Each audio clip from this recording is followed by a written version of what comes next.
तुम्ही आवडीने खात असलेली पाणीपुरी सुरक्षित आहे का? पाणीपुरी प्रेमींनो सावधान, कारण नंदुरबार शहरात चक्क घाणीच्या साम्राज्यात आणि विनापरवाना सुरू असलेल्या एका पाणीपुरी कारखान्याचा अन्न व औषध प्रशासनाने पर्दाफाश केला आहे.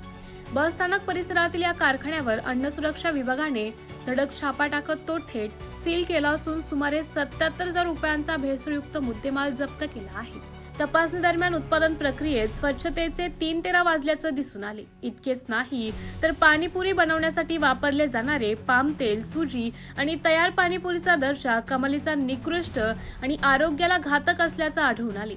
ग्राहकांच्या आरोग्याशी थेट खेळणाऱ्या या कारखान्याला अधिकाऱ्यांनी जागेवरच सील ठोकले.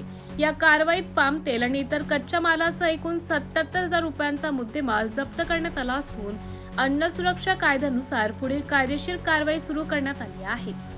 या धडक कारवाईमुळे नंदुरबार शहरातील फास्ट फूड आणि खाद्यपदार्थ विक्रेत्यांमध्ये मोठी खळबळ उडाली आहे. अन्न प्रशासनाने स्पष्ट इशारा दिला आहे की उत्पादन स्थळी स्वच्छता, वैध परवाना आणि दर्जेदार कच्चा माल वापरणे बंधनकारक आहे. तसेच नागरिकांनाही आवाहन करण्यात आलं आहे की कुठेही अस्वच्छता किंवा संशयास्पद खाद्यपदार्थ आढळल्यास तातडीने प्रशासनाकडे तक्रार करावी.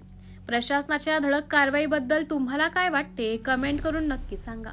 हा व्हिडिओ जास्तीत जास्त शेअर करून जागरूक राहा आणि नंदुरबारच्या अशाच थेट बातम्यांसाठी आमच्या चॅनलला आता सबस्क्राईब करा. धन्यवाद.